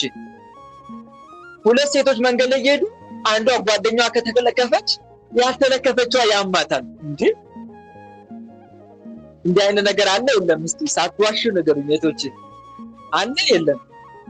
እስከዚህ ድረስ እኮ ነው። ይሄን ያክል ነው ቅናት። እንደዚህ እየተቀናኑ ጓደኝነት ይዘለቃል? በጭራሽ። የሆነ ስንሳሳም የውሸት መሳሳም እኮ ነው። ስንወዳደስ ራሱ የውሸት። ማሬ ትላታለች፣ በውስጥ ግን አንቺ መርዝ፣ አንቺ ክፉ ጉድጓድ ትቆፍርላታለች። በውጭ ግን የኔ ጣፋጭ። ለምን? ለምን? መጽሐፍ እኮ እንዲህ አይነት ነገር ደግሞ እግዚአብሔር እንዴት እንደሚጠላው ብታዩ፣ እንዴት እንደሚጠላው። ይሄ ላይ መልካም መነጋገር፣ ውስጥ አንቺ መርዝ፣ አንቺ ክፉ፣ አንተ ክፉ፣ አንተ መርዝ መባባል እግዚአብሔር እንዴት እንደሚጸየፈው። ትንቢተ ኤርምያስ ላይ ተመልከቱ፣ እንዴት እንደሚጸየፈው ይናገራል። ምዕራፍ 9 ላይ ትንቢተ ኤርምያስ ምዕራፍ 9 ቁጥር 5 ላይ እስቲ ተመልከቱ። ሰው ከባልንጀራው ጋር በሰላም ይነጋገራል፣ በልቡ ግን ያደባበታል። በእውኑ እንደዚህ ባለ ሕዝብ ላይ እኔ እግዚአብሔር አልቀስፍም ይላል እኮ። ነፍሴ እንዲህ አይነት ነገሩን አትጸየፈውም ምን ይላል እግዚአብሔር። ቃል በቃል ታገኙታላችሁ። አሁን ምነግራችሁን እንደዚህ ባለ ሕዝብ ላይ እኔ አልቆጣም ወይ? ነፍሴስ እንደዚህ ያለውን ነገር አትበቀልም ወይ ይላል እግዚአብሔር። ሰው ከባልንጀራው ጋር በሰላም ይናገራል፣ በልቡ ግን ያደባበታል። እንደዚህ አይነት ጓደኝነት ነው ያለን እኛ ጋር። እቺ ክፉ ደግሞ እኮ አይኗን በጨው አጥባ መጣች። አይኑን ደግሞ በጨው አጥቦ መጣ። ምንም ለማስመሰል ደግሞ ይሞክራል። እንዲህ አይነት ይህ ትክክል አይደለም። ማንን ነው ያስደሰተን ያለው? ሰይጣን እኮ ነው በጣም የሚደሰተው በዚህ መሃል። ሁላችንም አስመሳይ ከሆንን በጣም አስቸጋሪ ነው። ዓለም እውነተኛ አፍቃሪዎችን፣ እውነተኛ ተናጋሪዎችን ተርባለች ይባላል። እውነት ነው። ይቺ ዓለም እውነተኛ አፍቃሪዎችንና እውነተኛ ተናጋሪዎችን ተርባለች። እውነት አይዋደዱማ። የማስመሰል ነው። ፍቅራችሁ ያለ ግብዝነት ይሁን ያለው ቅዱስ ጳውሎስ ለዛ ነው። ፍቅራችሁ ያለ ግብዝነት ይሁን ሮሜ ምዕራፍ 12 ቁጥር 9 ላይ። ስለዚህ በእውነት እንዋደድ ወንድሞች፣ በስራና በእውነት እንጂ በቃልና በአንደበት አንዋደድ ይላል እኮ አንደኛው ዮሐንስ መልእክት ላይ ምዕራፍ 3 ቁጥር 18። በስራና በእውነት እንጂ በቃልና በአንደበት አንዋደድ፣ አንሸነጋገል። ልብን ይመረምራላ። ውጭ አምረው የሚታዩ በውስጥ ግን የሙታን አጥንት ርኩሰትም ሁሉ የተሞሉ በኖራ የተለሰኑ መቃብሮችን ስለምትመስሉ ወዮላችሁ የሚል ቃል እኮ አለ። በውጭ አምረን ነው የምንታየው፣ በውስጥ ግን በኖራ የተለሰነ መቃብር። ለምን? ሰዎች ሳያውቁበት በላዩ የሚሄዱበትን መቃብር ስለምትመስሉ ወዮላችሁ የሚል ቃል አለ። ለምን እንደዚህ እንሆናለን? የወጭቱንና የጽዋውን ውጭውን ታጠራላችሁ፣ ውስጣችሁ ግን ቅሚያና ክፋት ተሞልቶበታል። የውጭውን የፈጠረ የውስጡን ደግሞ አልፈጠርምን የሚል ቃል ደግሞ አለ። እግዚአብሔር አምላክ ራሱ ክርስቶስ የተናገረው የውጭውን የፈጠረ የውስጡን ደግሞ አልፈጠረምን? ነገር ግን በውስጥ ያለውን ምጽዋት አድርጋችሁ ስጡ፣ እነሆ ሁሉም ነገር ንጹህ ይሆንላችኋል ይላል። ለምን እንደዚህ እንሸነጋገራለን? ለዛ እኮ ነው ከኛ ሰላምና እርጋታ የራቀው። ለዛ እኮ ነው በማዕከላችን ዲያብሎስ የነገሰው። ውሻ በቀደደው ምን ይገባል ይባላል? ውሻ በቀደደው ይገባል። እኛ ለዲያብሎስ በሰጠነው ክፍተት አጅሬ ደግሞ መጥቶ ያተራምሰናል ማለት ነው። ያተራምሰናል። እና ወንድሞቼ ፍቅራችን ያለ ግብዝነት ሊሆን ይገባል። ቅዱስ ጳውሎስ እንደመከረም ማለት ነው። ያለ ግብዝነት ሊሆን ይገባል። እና ቅዱስ ኤስድሮስና ሕፃና እንዲህ አይነት ጓደኛሞች ነበሩ። ከዛ ወደ ሰማዕትነት ሄዱ። እኛ በክርስቶስ የምናምን ክርስቲያኖች ነን። ሰማይና ምድርን የፈጠረው አንዱ ኢየሱስ ክርስቶስ ነው። ከእርሱ በቀር በሰማይም በምድርም ሌላ አምላክ የለም አሉት። ንጉሥ ሆይ የፈለከውን ልታደርግ ትችላለህ አሉት። ሕፃና ኤስድሮስ እኔን አታውቁኝም አላቸው። እጅግ አድርጌ ነው ማሰቃያችሁ፣ ክርስቶስን አስክዳችኋለሁ አለ። በጭራሽ አትችልም። ሞት ከክርስቶስ ጋር ሕይወት ነው፣ ሕይወት ከአንተ ጋር ግን ሞት ነው። አምላካችን እንዲህ ብሎናል፣ ስጋንም የሚገሉትን ነፍስን ግን መግደል የማይቻላቸውን አትፍሩ። ይልቅስ ነፍስንም ስጋንም በገሃነም ሊያጠፋ የሚቻለውን እርሱን ፍሩ። ማቴዎስ ወንጌል ምዕራፍ 10 ቁጥር 28 ላይ። ስለዚህ ንጉሥ ሆይ ስጋችንን እንደፈለክ ልታረግ ትችላለህ፣ ነፍሳችን ግን አታገኛትም አሉት። ተናደደ ንጉሱ፣ ሁለቱንም አሰቃያቸው። አሰቃቂ መከራን አመጣባቸው። ሁለቱም ጸኑ። መጨረሻ ላይ እስር ቤት አስገባቸው።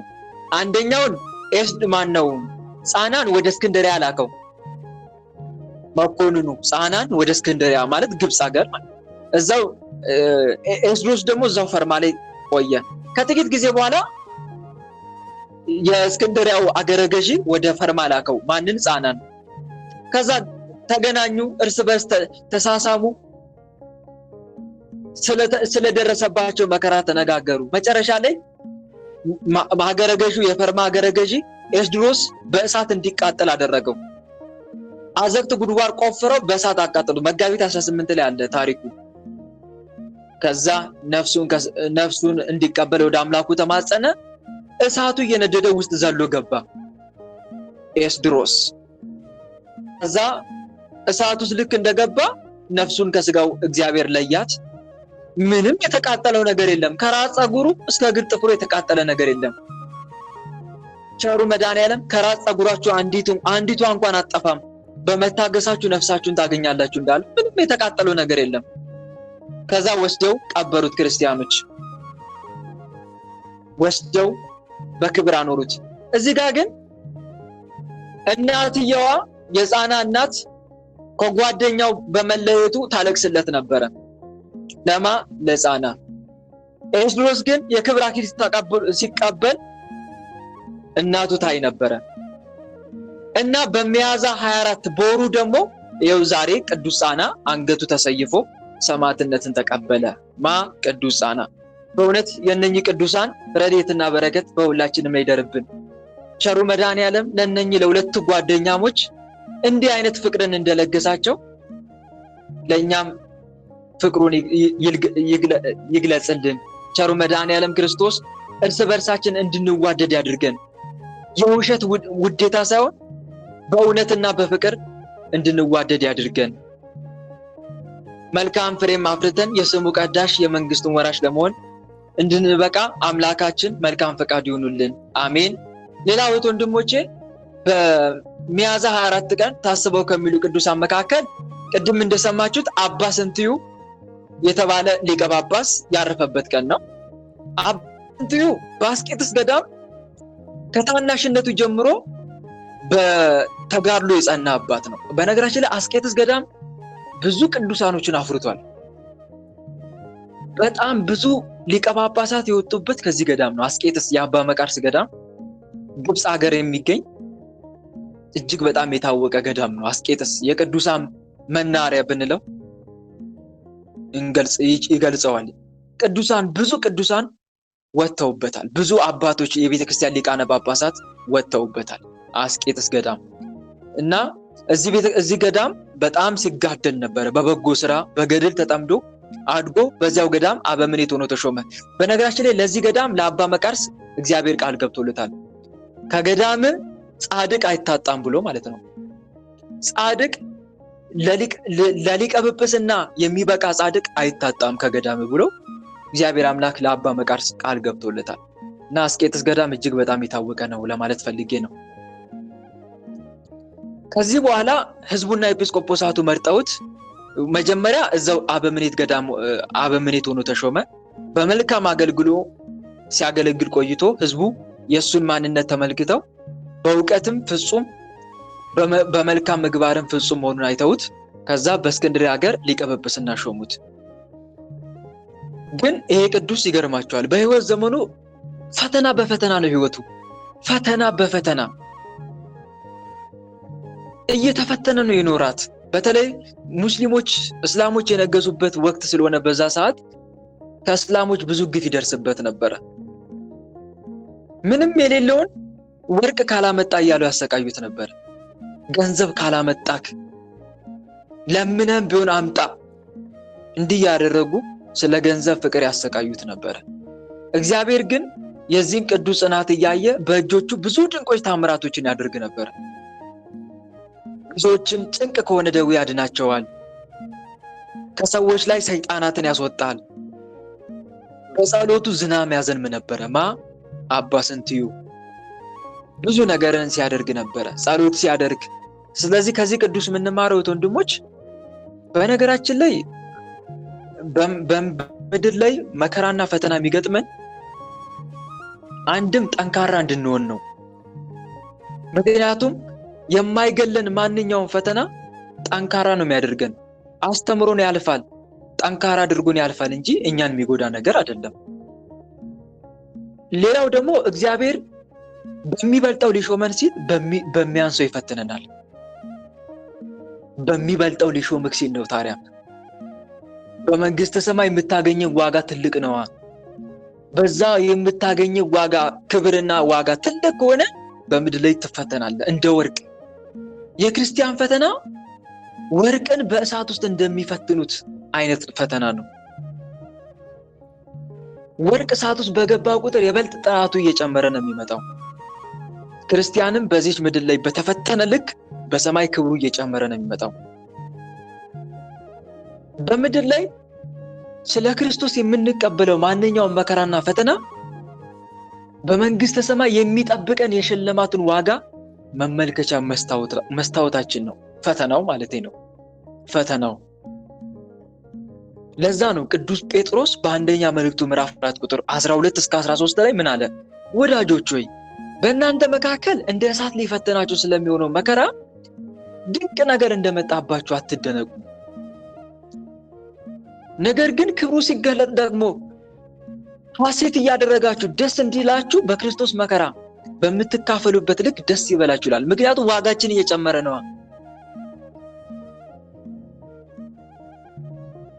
ልክ ቅዱስ ጊዮርጊስ በዚህ ምድር ላይ ለመስማት የሚያስጨንቅ ለማየት እኮ አይደለም ለመስማት የሚያስጨንቅ ስቃይ ተሰቃይቶ ሊቀ ሰማዕታት እንደተባለ ሁሉ ማለት ነው። የሰማዕታት ሁሉ አለቃ እንደተባለ እኛም ወንድሞች እውነት በመጋደላችን ምክንያት የተዘጋጀን ዋጋ የተዘጋጀንን የሚጠብቀን ዋጋ ብናውቅ ኖሮ እኮ ወንድሞች አብዝተን ለመጋደል ነፍሳችን እስከ ሞት ድረስ ባልወደድን ነበረ። በመጋደላችን ምክንያት የሚጠብቀንን ዋጋ ብናውቅ ኖሮ። ለዛ እኮ ነው ዮሐንስ ራእይ ምዕራፍ 12 ቁጥር 10 እስከ 12 ላይ እንዲህ የሚል ቃል የምታገኙት። ታላቅም ድምፅ በሰማይ ሰማሁ ይላል። ታላቅም ድምፅ በሰማይ ሰማሁ እንዲህ ሲል አሁን የአምላካችን ማዳን መንግስትም የክርስቶስ ሆነ። ቀንና ሌሊትም በአምላካችን ፊት የሚከሳቸው የወንድሞቻችን ከሳሽ ተጣለ። እነርሱም ከበጉ ደም የተነሳ ከምስክራቸውም ቃል የተነሳ ነፍሳቸውን እስከ ሞት ድረስ አልወደዱም፣ ጸኑ፣ ታገሱ፣ ተዋጉት ይላል። ማንን? ዲያብሎስን። ነፍሳቸውን እስከ ሞት ድረስ አለመውደድ ድረስ እስከ ሞት ድረስ የታመንኩን የሚል ቃል አለ። ስለዚህ እህቶቼ ወንድሞቼ መከራ በኋላ በሚያንሰው መከራ የምንፈተነው በሚበልጠው ክብር ለመሾም ነው። ስለዚህ ታገስ፣ ታገሺ፣ በርቺ። ትዕግስት መራራ ናት፣ ፍሬዋ ግን ጣፋጭ ናት። ከሰውም ሆነ ከሰይጣን የምንፈተነው ፈተና በመንግስተ ሰማይ ዋጋ ሊያስገኝልን እንጂ ልንጎዳበት አይደለም። መልካም ነገር ብናገኝበት ነው። ምክንያቱም መጽሐፍ እንዲህ ይላልና በለሱን የጠበቀ ፍሬዋን ይበላል፣ ጌታውን የሚጠብቅ ይከብራል ይላል። ስለዚህ ወንድሞች እንታገስ፣ ታገሺ፣ ታገስ። ትዕግስተኛ ሰው ከኃያል ሰው ይሻላል። እኔ አይደለም ያልኩት፣ መጽሐፍ ቅዱስ ነው። መጽሐፍ ምሳሌ ምዕራፍ 16 ቁጥር 32 ላይ ትዕግስተኛ ሰው ከኃያል ሰው ይሻላል። በመንፈስም ሁሉ ላይ የሚገዛ ከተማ ከሚወስድ ይበልጣል። ማሸነፍ ማለት ታግሎ መጣል ብቻ አይደለም። ላለመውደቅ መጽናት በራሱ ማሸነፍ ነው። ጠንካራነት የሚባለው አንዱ ይሄ ነው። ስለዚህ ወንድሞች እንታገስ። ቶሎ ተስፋ አትቁረጥ፣ ቶሎ ተስፋ አትቁረጪ። እስከ መጨረሻው የሚጸና እርሱ ይድናል ተብሎ ነውና የተጻፈው።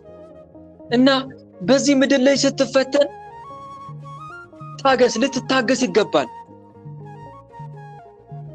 በምድር ላይ በህይወት ዘመን ብዙ መከራ ፈተና ሲገጥም ታገስ። የጨረቃ ውበቷ የሚጨምረው ጨለማ በዙሪያዋ በጨመረ ቁጥር ነው አይደለም እንዴ? ንገሩኝ እስቲ፣ ነው አይደለም?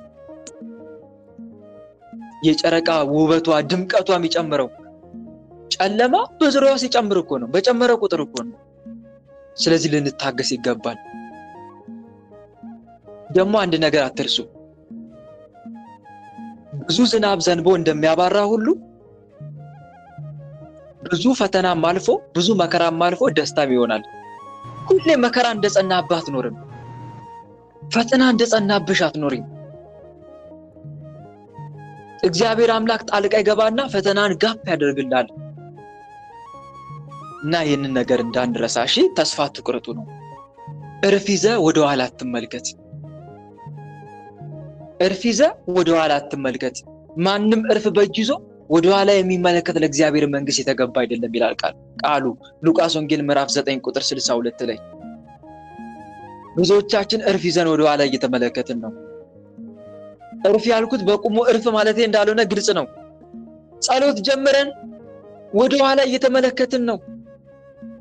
ስግደት ጀምረን ወደ ኋላ እያየን እያስቸገርን ነው። ንስሐ ገብተን ወደ ኃጢአት መመልከት እያዘወተርን ነው። እሳቱ እንዳይጠፋ ከፈለግን ምን እናደርጋለን? እሳቱን ሊያጠፉ ከሚችሉ ነገሮች እሳቱን እንከላከላለን። ለእሳቱ መንደድ ምክንያት የሆነውን የእንጨቱን መጠን እንቆጣጠራለን። ንስሐ ከገባን በኋላ ዳግም ወደ ኃጢአት ላለመመለስ ወደ ኃጢአት ከሚገፋፉ ነገሮች ራሳችንን ማራቅ መቻል አለብን። ለመንፈሳዊ ሕይወታችን ጥንካሬ ምክንያት የሆነውን ነገር አጥብቀን ተግባራዊ ማድረግ መቻል አለብን። ጾም፣ ጸሎት፣ ስግደት፣ ምጽዋት የቅዱሳንን ሕይወት ዕለት ዕለት መከታተል አለብን። እንደነሱ ለመሆን መለማመድ አለብን።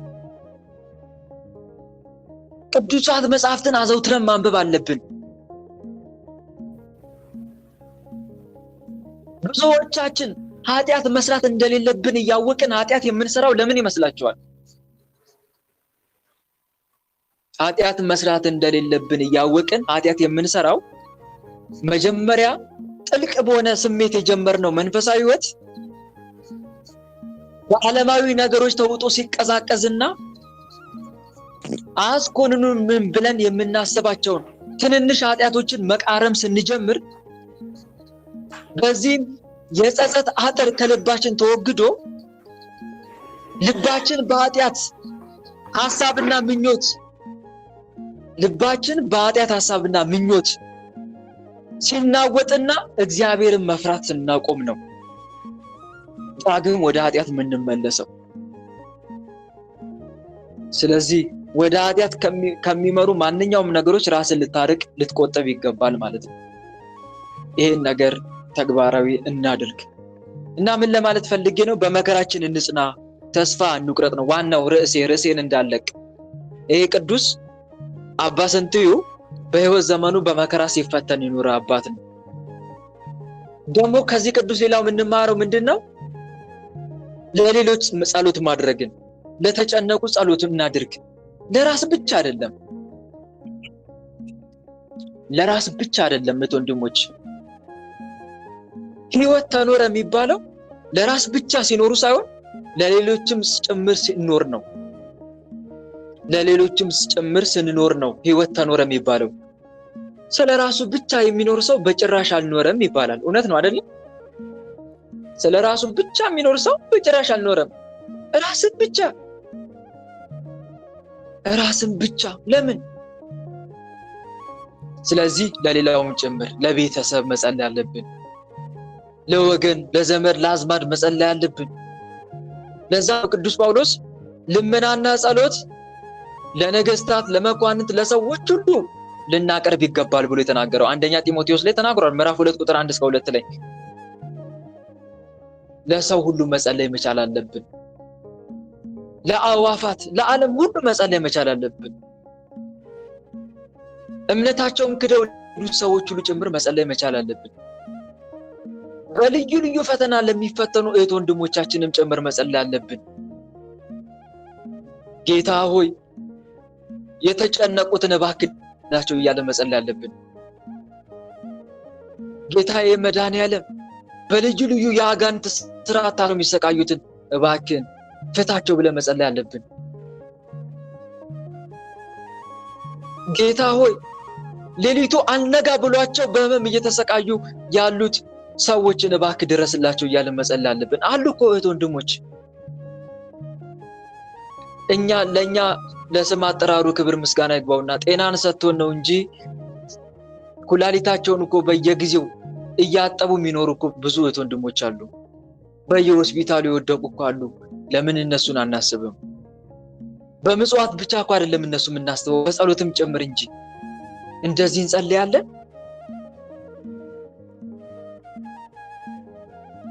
በጸሎትም ጭምር ልናስባቸው እኮ ይገባል። ከእንባ ጋር ሆነን ነው ልንማጸንላቸው የሚገባው። ከእንባ ጋር ህመማቸው ህመማችን ነውና፣ ጭንቀታቸው ጭንቀታችን ነው። ከህመምተኞች ሰዎች አንሽሽ ይላሉ አንድ አባት። ከህመምተኞች ሰዎች አንሽሽ፣ ምክንያቱም እንደነርሱ ስጋ ለብሰናልና። እንደነርሱ ስጋ ለብሰናልና። ትክክል እኮ ነው። እና እህት ወንድሞቼ ለሰው ሁሉ ጸሎት ልናደርግ ይገባል። ይሄ አባት እንደዛ ነው። ስንክሳሩ ላይ ሰምታችሁት ከሆነ ይጸልያል። ወደ መኝታው ራሱ ከመሄዱ በፊት አቤቱ እባክህ ድረስላቸው እንደዚህ ብሎ ሲጸልይ ዘንቦ ማያውቀው ዝናብ ዘነበ። ዘንቦ ማያውቀው ዝናብ ከልብ ሆነ ከጸለይክ እኮ ይሰማል። ከልብ የሚባል ነገር ታውቃላችሁ።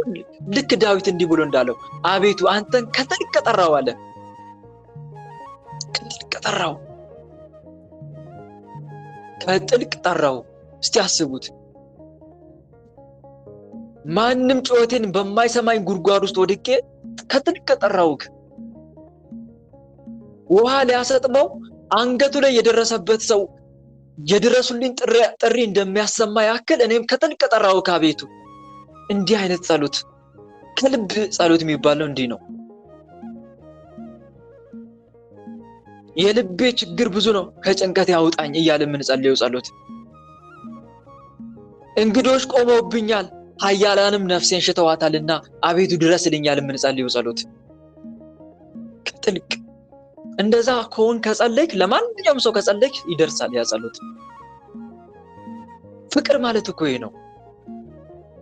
ለሰው መጸለይ ራሱ የፍቅር መገለጫ እኮ ነው። ፍቅር ያለው ሰው ነው እኮ ለሰው የሚጸልየው። ፍቅር የሌለ ሰው ለሰው አይጸልይም ሲጀመር። ግድ የለሽ ነዋ። ራስ ደና እንደሚባለው ነገር ነው።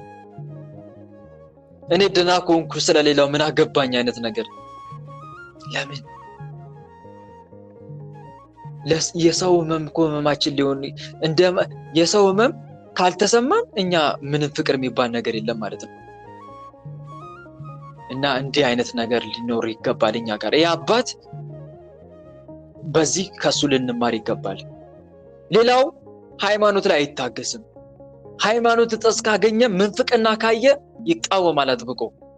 ይሄ ነው ክርስትና ማለት። ብዙዎቻችን እኮ ግድ የለሾች ነን። አምላካችን ሲሰደብ ዝም፣ ወለላይቱ እናታችን የሚያንቋሽሹ መናፍቃን አፋቸውን ሲከፍቱ ዝም። ለምን? ከዚህ አባት የምንማረው አንዱ ይሄ ነው። ምንፍቅናን አይታገስም። ምንፍቅናን አይታገስም ስል ግን ወንድሞች፣ አንዳንዶቻችን ስድብ የቀላቀለ ምላሽ ነው የምንመልስ። ለምን? ሰው በስድብ አንመልስም። ለሃይማኖት መቆም ማለት እኮ በሰው ላይ መዛት ማለት አይደለም ነው እንዴ? እስቲ አርሙኝ ነው። እንደዛ ነው ወንድሞች። አንዳንዱ ሰው ለሃይማኖት ቁም ሲባል ዛቻ ነው የሚያሰማው። እንተላለቃታለን አንላቀቅም አይነት የሆነ የጦርነት ጉስ። እንደዛ አይደለም። ለሃይማኖት መቆም ማለት እኮ እንደዛ አይደለም። የመጀመሪያ ለሃይማኖት መቆም ማለት ለመናፍቃን ራሱ መጸለይ ለሃይማኖት መቆም እኮ ነው። ለመናፍቃኑ ልባቸውን እንዲመልስላቸው። ሌላው ለሃይማኖት መቆም ማለት ትክክለኛው ምላሽ መስጠት። ትክክለኛው ምላሽ ለመስጠት ደግሞ መማር ያስፈልጋል። ግን ብዙዎች አልገባቸውም። ለሃይማኖት ቁም ሲባል በቃ ዘራፍ ያዙ ይልቀቁኝ ቀረርቶ ማሰማ። እንደዛ አይደለም። አልገባንም። ብዙዎቻችን ስላልገባን ነው። ይሄ አባት ይጸልያል፣ ምላሽ ይሰጣል። ያየነውም እንደዛ ሲያደርግ ነው አይደለም? ስንክሳሩ ያልሰማችሁትም ግድም ይጸልያልም ለነሱ፣ እንደገናም ደግሞ ምላሽ ይሰጣቸዋል። እግዚአብሔር ደግሞ የሱን ጸሎት ተቀብሎ በምላሹ ላይ ስራ ይሰራል። ምላሽ ሲሰጥ እኮ ነው ምላሹን አንብበው እነኛ መናፍቃን ሁሉ የተመለሱት። በእልከኝነት ቢጓዝ ኖሮ ይመለሱ ነበር እነኚህ ሰዎች? ንገሩኝ እስቲ። ይመለሱ ነበር? አይመለሱም። ግን እሱ በልከኝነት አይደለም የተጓዘው። መጀመሪያ ጸሎት አደረገላቸው። ከዛስ ምላሽም ይጽፍላቸዋል። ከዛም ንባቡን ሲያነቡት ከንባቡ ከጽሁፉ ጋር ከምላሹ ጋር እግዚአብሔር ስለነበረ ያ ምላሹ ስራ ይሰራል። ሁሉም ምንፍቅናቸውን ትተው ወደ ቀናች ሃይማኖት ገቡ። ይቅር በለን አሉት። እንደውም ያውም ከኤጲስቆጶሳቸው ጋር አብረው መጥተው ኤጲስቆጶሳቸው ከጳጳሳቸው ጋር ማለት እኮ ነው። ይቅር በለን፣ የዚህን ሰዓት ወደ ህዝቡ ዞራችሁ ከስግደት ጋር ይቅርታ ጠይቁ አላቸው። ይቅርታ ጠየቁ። አያችሁ አይደል? ከሰዎችም አንድ ነገር እንማራለን። መሳሳት ሰብአዊነት ነው ወንድሞች። መሳሳት ሰብአዊ፣ የሰው ልጅ ፍጹም አይደለም፣ ሊሳሳት ይችላል። ስህተትን አምኖ መቀበል ደግሞ ትልቅነት ነው። አንዳንዱ አለ እንጂ እየተነገረው ማይሰማ አልሸነፍ ባይነት የሆነ ግትርነት፣ እያወቁ መከራከር። እንዲህ አይነት ነገር አለ እኮ ደግሞ። ማይሰማ ሰው አለ እየተነገረው ስህተቱ ቁልጭ አድርገው እያሳዩት አያምንም። ምክንያቱም መሸነፍ መሰለው። ለዛ ነው ስህተትን አምኖ መቀበል ትልቅነት ነው የሚባለው። ስለዚህ ወንድሞች ሰው ስህተታችን ሲነግረን ለምን ልከኝነት ይዘናል? ለምን ክብራችን ይታየናል?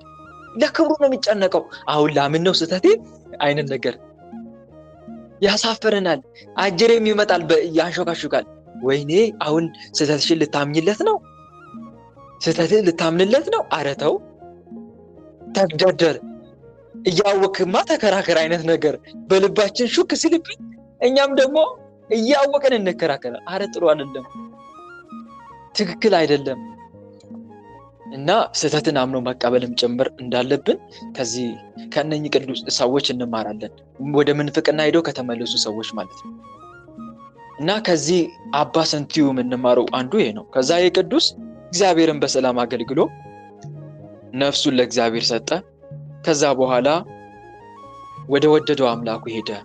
በእውነት የዚህ ቅዱስ ረድኤትና በረከት በሁላችንም ላይ ይደርብን፣ አሜን። በዚህ መልኩ ያስተማረን የመከረን የገሰጸን አምላካችን ልዑል እግዚአብሔር በእውነት ስሙ ከአጽናፍ እስከ አጽናፍ ለዘላለም የተመሰገነ ይሁን። እኛም በሰማነው ቃል በተማርነው ትምህርት 30፣ 60፣ 100 የምናፈራ አድርገን የስሙ ቀዳሽ የመንግስቱን ወራሽ ለመሆን ያብቃን፣ አሜን። ወስብሐት ለእግዚአብሔር ወለወላዲቱ ድንግል ወለመስቀሉ ክቡር። ይቆየን። ያሰማልን ወንድማችን እግዚአብሔር አምላክ ያድርግልን።